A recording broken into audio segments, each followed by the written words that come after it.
Hello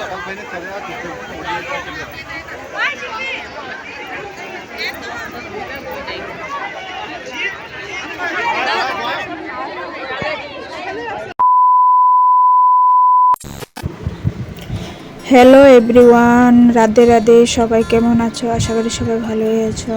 তো আজকের ব্লগটা হলো যে আমরা আগে একটা ব্লগ দিয়েছিলাম, দেখেছো যে আমরা মানে ডিমাপুর থেকে বৃন্দাবনের যেটুকু মানে কেমন কাটলো আমাদের জার্নিটা।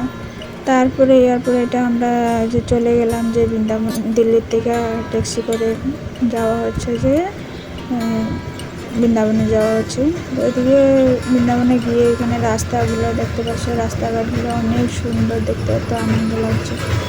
মানে আমাদের আসামের মতো কিছু না, ওইদিকে পুরা দেখতে মানে পুরা ভিউটা দেখতে অনেক ভালো লেগেছে। দেখতে পাচ্ছ রাস্তাগুলো।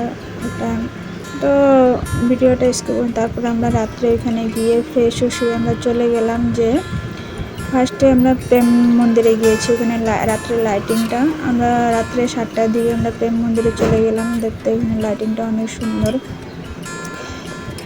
তো দেখতে অনেক ভালো লাগলো। তোমাদেরকে ভালো লাগবে, তোমরাও দেখতে থাকো।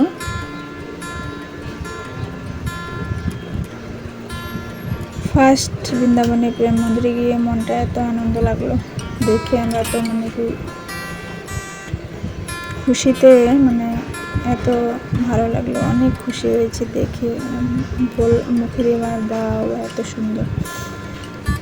তারপর দিয়ে সাইডে দেখছো যে কৃষ্ণ সাপের উপরে যে নৃত্য করে সেই দৃশ্যটা আছে এখানে, কালিয়া দমনে সেই দৃশ্যটা।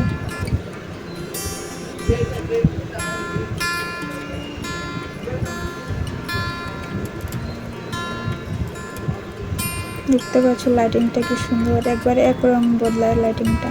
তারপরে ওই সাইডে ছিল যে রাধা কৃষ্ণ ঝুলাতে বসে যে ঝুলছে, কি সুন্দর কিউট লাগছে দেখতে।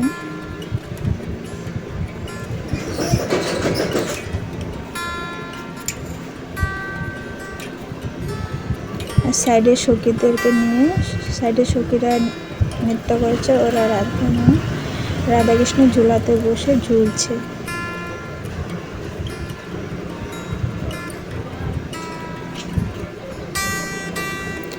তারপরে এখান থেকে আমরা সব দেখে অল্প ফটো ভিডিও করে নিলাম। তারপর আমরা চলে যাব। তোমাদেরকে ব্লগগুলো কেমন লাগে জানাবে, হ্যাঁ। তো আজকের লেগে এতটুকুই, বাই, টাটা।